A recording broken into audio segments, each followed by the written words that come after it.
Antigamente era muito diferente, crente carregava lenço para o pranto enxugar, pois o poder era tão grande na igreja, homem do coração duro era mole pra chorar.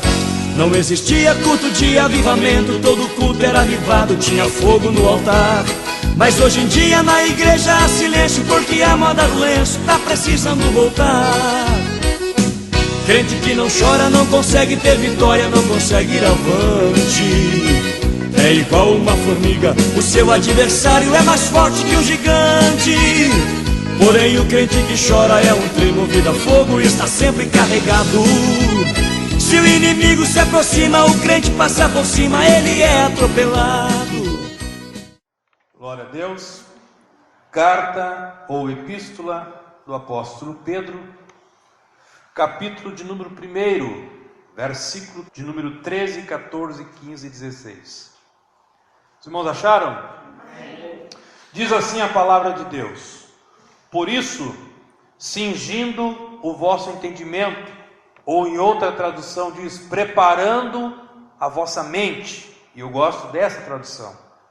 Por isso, preparando a vossa mente, sede sóbrios e esperai inteiramente na graça que vos está sendo trazida na revelação de Jesus Cristo. Como filhos da obediência, não vos amoldeis às paixões que tinhais anteriormente na vossa ignorância. Pelo contrário, segundo é santo aquele que vos chamou, tornai-vos santos também vós, em todo o vosso procedimento, porque escrito está, sede santos, porque eu sou santo. Amém? Podem tomar os vossos assentos, em nome de Jesus. Meus irmãos, esta palavra que Pedro tem trazido, essa mensagem que Pedro tem trazido para a igreja, que chegou até os nossos dias de hoje, embora seja uma mensagem de muitos anos atrás, ela continua viva, porque a realidade não muda. Se nós não nos apercebermos nas coisas, nós voltamos às paixões que outrora nós vivíamos quando estávamos no tempo da ignorância. Então aqui o apóstolo Pedro está dizendo, por isso, preparai a vossa mente. Por que preparar a mente? Porque é na mente que as coisas de Deus acontecem. Porque é na mente que Deus trabalha para o nosso bem. Meus irmãos, o apóstolo Pedro está dizendo que nós devemos preparar a nossa mente, por quê? Porque está sendo trazido a revelação de Jesus Cristo na nossa mente. O nosso espírito é o que tem contato com as coisas espirituais. A nossa alma, ela não consegue ter um contato espiritual. O nosso corpo não consegue ter um contato espiritual.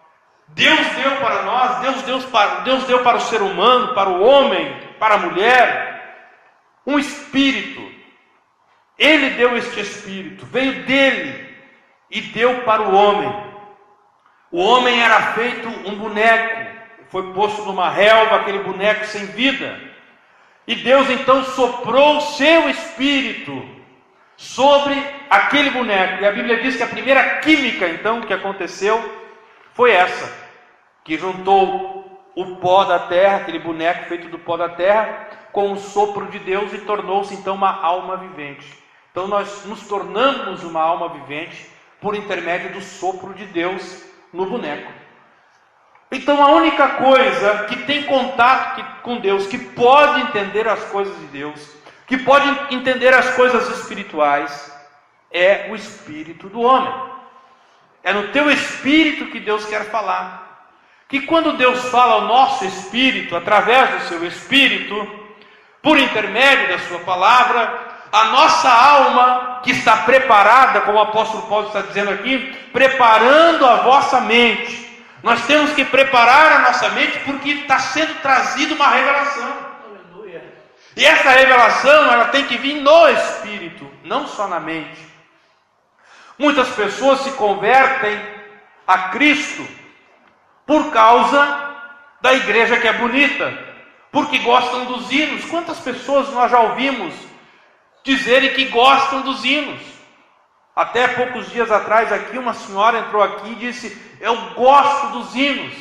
Eu estou numa igreja, mas eu gosto muito dos hinos daqui. Eu paro para ouvir, quando eu passo numa igreja pentecostal, eu paro para ouvir os hinos.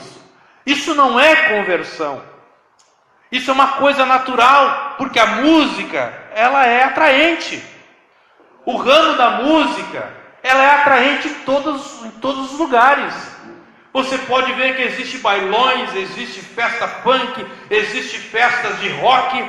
Você vê aí que tem famosos aí. O que mais movimenta no mundo em termos de finanças? O que mais movimenta no mundo, senão a arte da música? A música está em tudo. Tudo que você vai fazer tem música. Aleluia. Então, por ter ou gostar de um hino, isso não quer dizer que a pessoa está convertida. O que pode mostrar que uma pessoa está convertida é quando a palavra de Deus está como uma revelação na sua mente. Está gravada. Não existe, a igreja pode mudar, a igreja pode se transformar em outra coisa, mas ele prefere sair da igreja que se transformou, que se mundanizou, do que mudar aquilo que está revelado ao seu coração como certo, como a palavra de Deus. É isso que o apóstolo Pedro está nos ensinando. Por isso, preparai a vossa mente e sede sóbrios e esperai inteiramente na graça que você está sendo trazida na revelação de Jesus Cristo. Todas as doutrinas bíblicas, se nós não tivermos ela como uma revelação, elas serão costume. Toda a palavra de Deus, se não for aceita como uma revelação de Deus, ela é apenas um costume. Nós, irmãos, conseguimos aceitar algumas revelações facilmente. Por exemplo, se eu disser para os irmãos creem na doutrina da Trindade, no Pai, no Filho e no Espírito Santo, todo mundo levanta a mão e diz: nós cremos. Por quê? Porque não afeta você. O que afeta a sua vida? Em crer na Trindade. Se eu disser assim: os irmãos creem que Jesus nasceu de uma virgem, todos levantam a mão. Por que afeta isso na tua vida hoje? Se eu disser assim: irmãos, os irmãos creem que Jesus morreu e ressuscitou ao terceiro dia, está à destra do Pai, todo mundo crê, porque é uma revelação fácil de aceitar, porque não mexe com a tua estrutura, não toca no teu pecado, não mostra o teu erro. Agora, quando a Bíblia Sagrada começa a falar em revelações mais profundas, quando a Bíblia Sagrada traz uma revelação onde o nosso erro é trazido a lume, nós dissemos: isso é doutrina de homem. E é isso que o apóstolo Pedro está dizendo: meus irmãos, prepara a vossa mente, porque o que está sendo trazido é revelação de Deus. Não é apenas algo da igreja, não é alguma coisa de um homem que está dizendo porque o homem gosta disso. Não, ninguém, aleluia, gostaria de ter tantas regras dentro de uma igreja.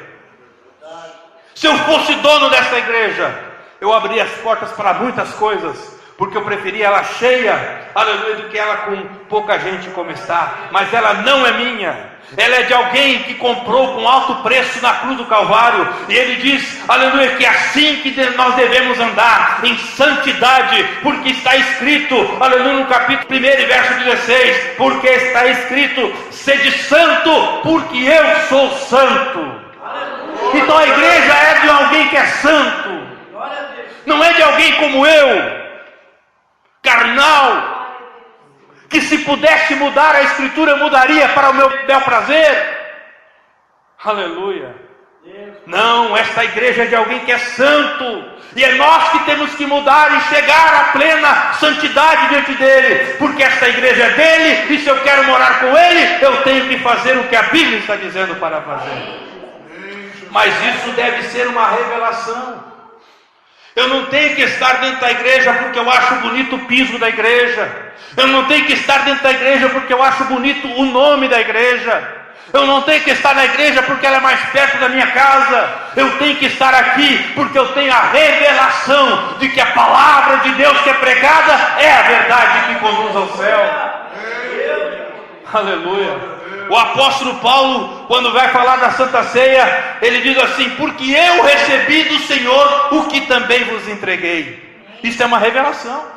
Aleluia. Ninguém ensinou o apóstolo Paulo a distribuir a Santa Ceia, a administrar a Santa Ceia. Ninguém ensinou, mas ele recebeu do Senhor, ou seja, foi uma revelação.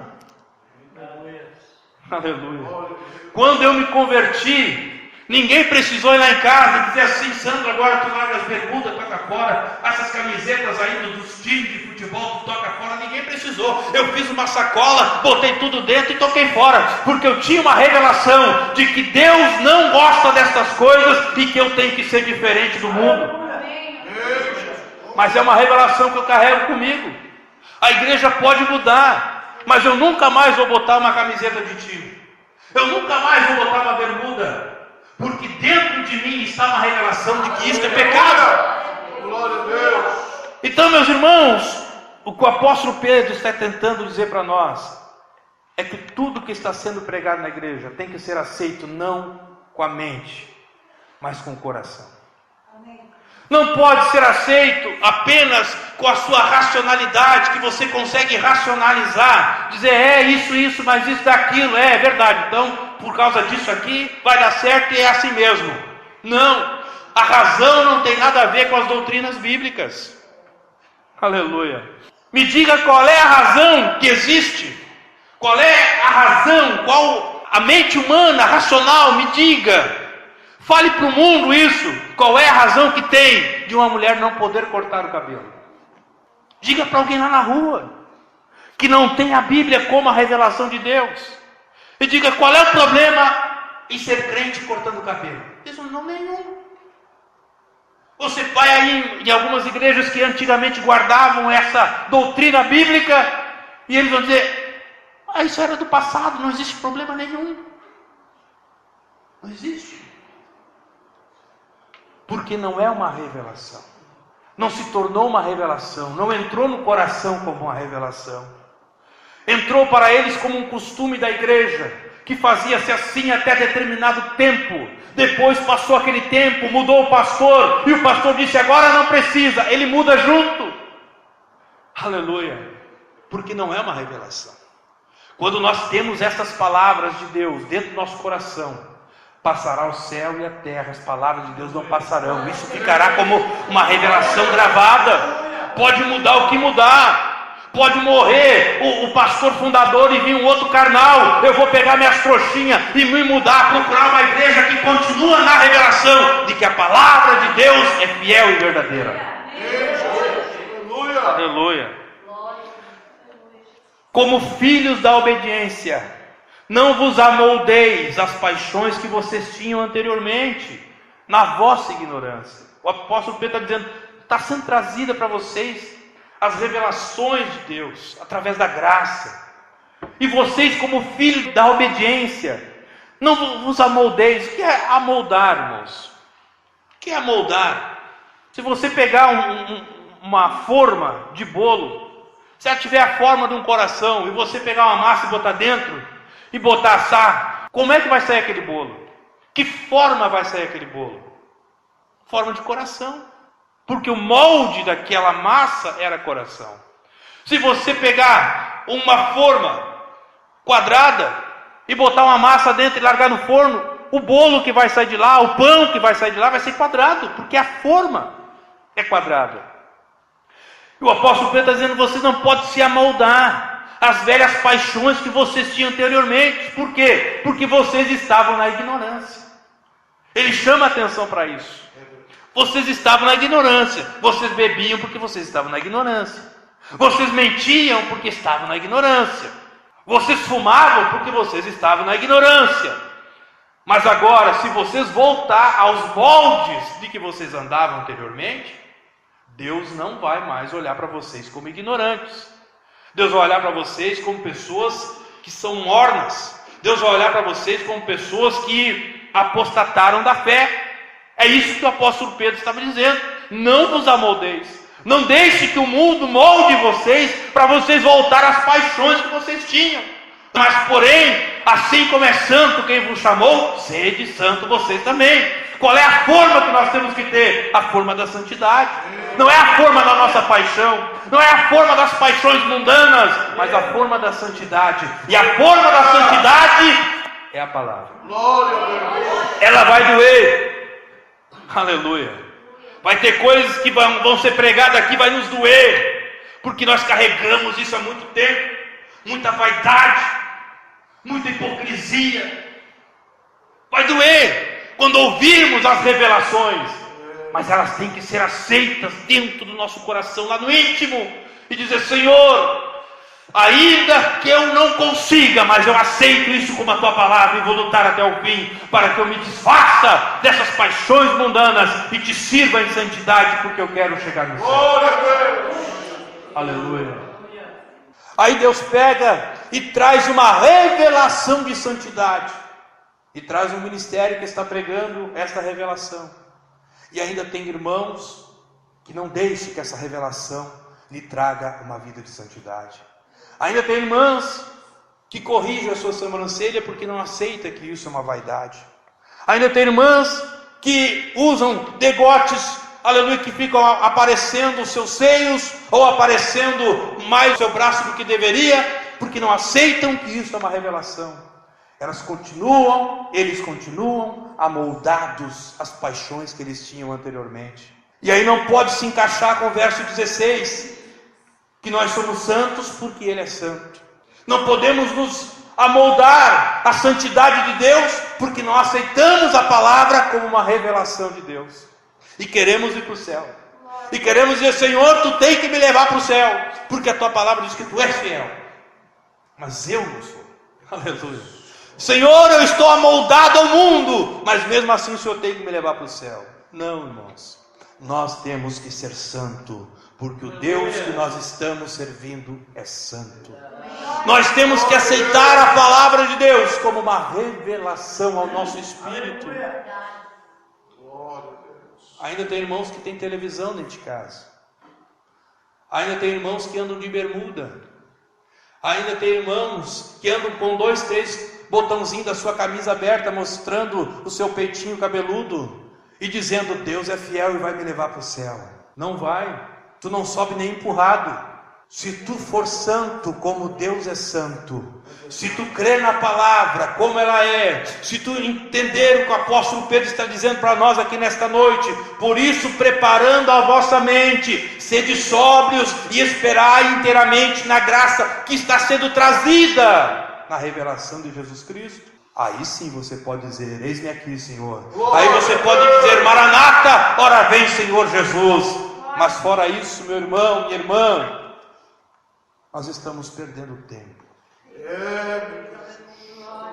E eu não quero perder tempo. Eu não quero perder tempo. O céu é real. Eu quero entrar lá, eu quero ver o meu Jesus, esse que eu oro constantemente, que eu não vejo o seu rosto, mas eu sei que Ele me ouve. Mas um dia eu vou chegar diante dEle e dizer: obrigado, meu mestre. Eu vou me atirar aos seus pés, vou beijar os seus pés, vou regar os seus pés com lágrimas, como fez aquela mulher. Porque eu sei que Ele é real, eu sei que o céu que está lá me esperando é real. Mas para chegar lá, existe também a realidade da palavra. Para chegar lá, existe a revelação desta palavra, que deve ser aceita no meu espírito como verdade, não como costume, não como algo que passa com o tempo, não como algo que diz que é pecado ontem, hoje já não é mais, mas que tudo que está aqui deve ser guardado como uma revelação que nos leve para o céu, onde encontramos com o nosso Senhor. Aleluia. Vamos colocar de pé. Por isso, meus irmãos, preparando a vossa mente. É isso que Deus quer que você faça. Vai preparando a tua mente. Toda vez que você vir no culto de doutrina, prepara a tua mente. Senhor, eu quero ouvir a tua palavra, ainda que doa, ainda que pegue em mim, ainda que acerte a minha vaidade, mas eu não vou arredar pé. Aleluia. Glória a Deus. Para finalizar, eu gostaria de ler mais um versículo. Glória a Deus. É um versículo chave. João, você não precisa abrir a Bíblia, só escute. Primeira Epístola de João, capítulo de número 1, versículo de número 9, diz assim: se confessarmos os nossos pecados, Ele é fiel. Aleluia, coisa boa que Ele é fiel, não é? Coisa boa que Ele é fiel. Se nós confessarmos os nossos pecados, Ele é fiel e justo para nos perdoar os pecados e nos purificar de toda injustiça. Sabe o que é perdoar pecado?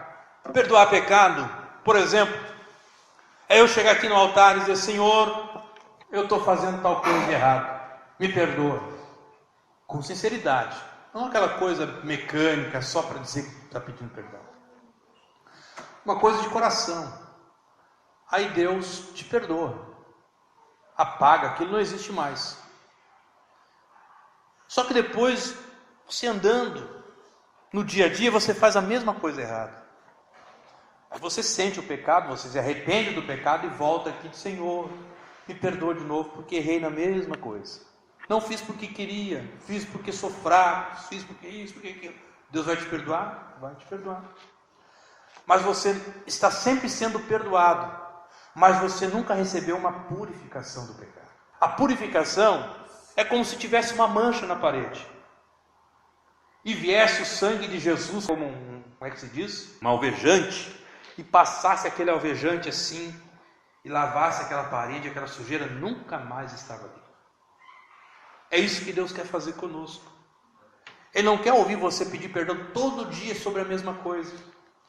Ele quer te purificar do pecado. O que te atormenta? Qual é o pecado que todo dia você chega no final do dia e raciocina? É ele de novo. Senhor, estou aqui na tua presença. Eu não sei se os irmãos têm esse costume, mas eu tenho esse costume antes de dormir, eu oro. Não sei se aqui os crentes ainda têm costume de orar antes de dormir. Eu dobro meu joelho e oro. E a primeira coisa que eu faço na minha oração é pedir perdão dos meus pecados. Mas o que eu luto é para que não sejam os mesmos. Eu luto para Deus para que não sejam os mesmos. Porque eu quero que Ele me purifique. Que quando Ele purificar, irmãos, esse pecado nunca mais terá vantagem na minha vida. Amém? Uma pessoa que fuma, quando Deus purifica ele nem sente mais o gosto da nicotina na boca. Aquela pessoa que bebia, quando Deus purifica ele nem sabe mais o cheiro que tem a cachaça. Mas quando não é purificado, quando a pessoa apenas é perdoado, aquilo continua sendo motivo de desejo. Ele não pode passar perto do boteco que ele já sente aquela espuminha que está no copo do bebum lá, da cerveja, ele já sente o gosto na boca, que chega a verter água. Porque ele não está liberto, ele não está purificado, ele apenas não peca, mas no coração dele, se ele pudesse, ele pecar. Nessa noite eu quero orar com você. Você que tem um pecado que te atormenta, alguma coisa que te segue todo dia é a mesma coisa, todo dia é aquela coisa que tu chega no final do dia e diz: mas de novo estou aqui, enganchado em mim. Aleluia. Deus nessa noite quer te purificar. Aleluia. Ele quer derramar do seu sangue sobre a tua vida. Ele quer te alvejar. Ele quer deixar você sair daqui limpo, transformado. Aleluia. E esse pecado não vai ter mais força sobre você. Quantos querem uma oração nesse sentido? Eu convido você a passar aqui na frente e nós vamos estar orando.